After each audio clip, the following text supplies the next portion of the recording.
Assalamualaikum warahmatullahi wabarakatuh. Perkenalkan, nama saya Muhammad Arya Putra Rizky dari kelas 11 FL 1. Di sini saya sebagai ketua kelompok 6. Di kesempatan kali ini saya ingin mempresentasikan materi mata pelajaran pendidikan agama Islam, yaitu tentang memegang teguh kebenaran Al-Quran, yaitu iman kepada kita. Langsung saja. Yang pertama, materi kali ini memiliki kompetensi dasar, yaitu sebagai berikut. Yang pertama, meyakini adanya kitab-kitab Allah Subhanahu wa Ta'ala. Yang kedua, peduli kepada orang lain dengan saling menasihati sebagai cerminan beriman kepada kitab-kitab Allah Subhanahu wa Ta'ala. Yang ketiga, menganalisis makna iman kepada kitab-kitab Allah Subhanahu wa Ta'ala. Dan yang terakhir, menyajikan keterkaitan antara beriman kepada kitab-kitab suci Allah Subhanahu wa Ta'ala dengan perilaku sehari-hari. Lanjut.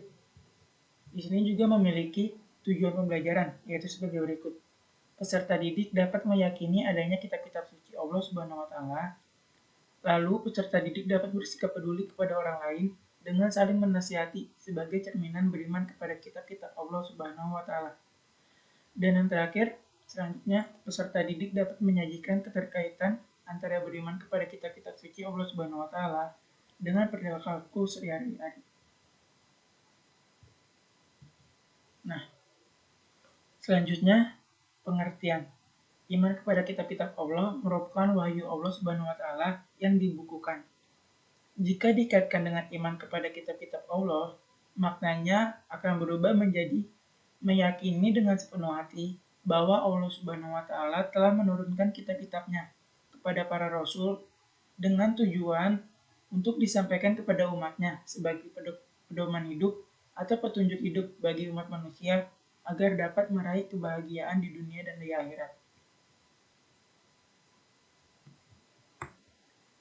Selanjutnya, kitab-kitab yang diterangkan dalam Al-Quran ada 4. Yang pertama, kitab Zabur yang diturunkan kepada Nabi Daud alaihissalam, yaitu kitab yang berisi doa, zikir, pengajaran, dan hikmah. Terdapat dalam Quran surat Al-Isra, surat ke-17 ayat 55. Yang kedua ada kitab Taurat yang diturunkan kepada Nabi Musa alaihissalam, berisi petunjuk dan cahaya kebenaran, berada di dalam Quran surat Al-Maidah, surat 5 ayat 44.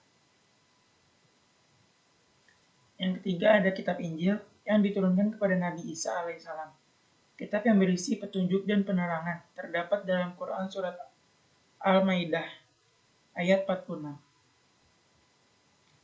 Dan yang terakhir ada kitab Al-Quran sebagai penutup yang diturunkan kepada Nabi Muhammad SAW. Kitab Al-Quran berisi ajaran-ajaran Allah Subhanahu wa Ta'ala yang bertujuan untuk memberi petunjuk dan bimbingan yang benar kepada umat manusia sepanjang masa. Berada dalam Quran surat Fussilat surat 41 ayat 41 sampai 42. Adapun kedudukan kitab-kitab Allah Subhanahu wa Ta'ala. Yang pertama, kitab-kitab Allah adalah pedoman manusia dalam hubungannya dengan Allah Subhanahu wa Ta'ala.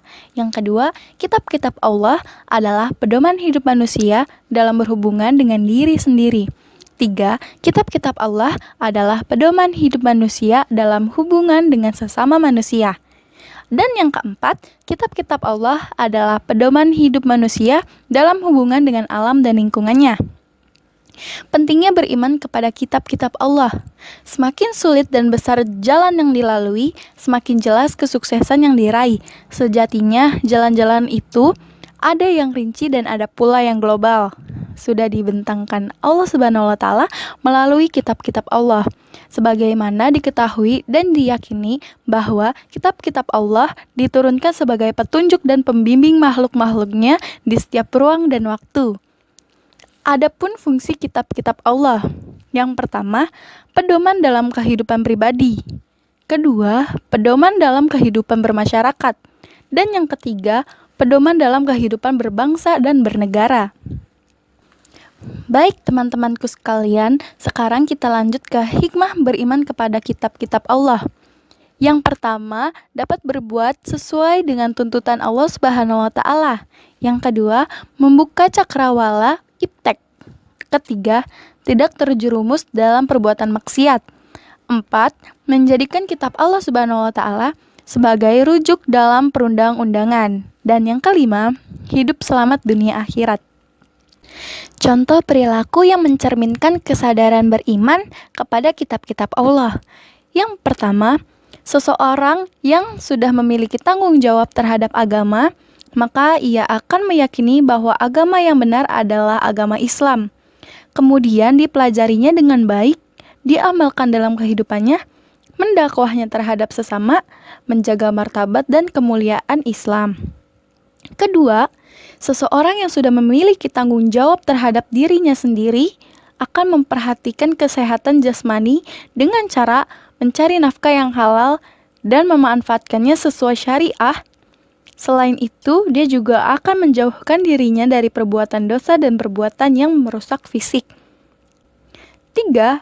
Seseorang yang sudah memiliki tanggung jawab terhadap keluarga akan mengerti segala kewajibannya, baik ayah, ibu, suami, istri, atau seorang anak. Yang keempat, seseorang yang sudah memiliki tanggung jawab terhadap masyarakat akan timbul sikap peduli untuk saling mengajak berbuat baik dan mencegah yang mungkar. Yang kelima, seseorang yang sudah memiliki tanggung jawab terhadap profesinya akan memiliki keikhlasan dalam menyelesaikan tugas-tugas yang diembannya. Yang keenam, seseorang yang sudah memiliki tanggung jawab terhadap bangsa dan negaranya akan timbul semangat untuk memajukan bangsa sebagai wujud pengabdian kepada Allah Subhanahu wa taala, sehingga menjadi bangsa yang maju. Beriman kepada Al-Quran. Pengertian Al-Quran. Kata Al-Quran adalah sebutan atau nama bagi wahyu Allah Subhanahu wa taala yang diberikan kepada Nabi Muhammad SAW melalui perantara malaikat Jibril. Al-Quran adalah kalamullah. Al-Quran diturunkan secara bertahap, yaitu selama kurang lebih 23 tahun, atau tepatnya 22 tahun, 2 bulan, dan 22 hari. Ayat pertama yang diturunkan adalah surah Al-Alaq, ayat 1-5, yaitu pada saat Nabi Muhammad SAW di Gua Hira, Mekah pada tanggal 17 Ramadan. Kedudukan Al-Quran. Yang pertama adalah Al-Quran sebagai wahyu Allah Subhanahu wa taala yang terjamin keasliannya. Yang kedua, Al-Quran sebagai mukjizat Rasulullah SAW. Yang ketiga, Al-Quran sebagai pedoman hidup. Yang keempat, Al-Quran sebagai korektor atau penyempurna. Isi dan kandungan Al-Quran. Al-Quran diturunkan sebagai pedoman hidup bagi mereka yang ingin mencapai kehidupan bahagia di dunia dan di akhirat. Ajaran Al-Quran begitu luas dan mencakup seluruh aspek kehidupan. Hanya sayangnya tidak banyak umat Islam yang mengamalkan Al-Quran, sehingga hidup mereka menjadi gagal dan sengsara. Secara garis besar, isi Al-Quran mencakup akidah atau keimanan, ibadah, akhlak, muamalah, syariah, tarikh atau kisah-kisah, tazkirah atau peringatan, dan dasar-dasar atau pengembangan ilmu pengetahuan. Untuk kuota sehari ini, jadikanlah Al-Quran itu surat cintamu sepanjang masa. Sekian dari kami, kelompok 6, kurang lebihnya mohon maaf apabila ada kesalahan itu datangnya dari kami. Wabillahi taufiq walhidayah. Wassalamualaikum warahmatullahi wabarakatuh.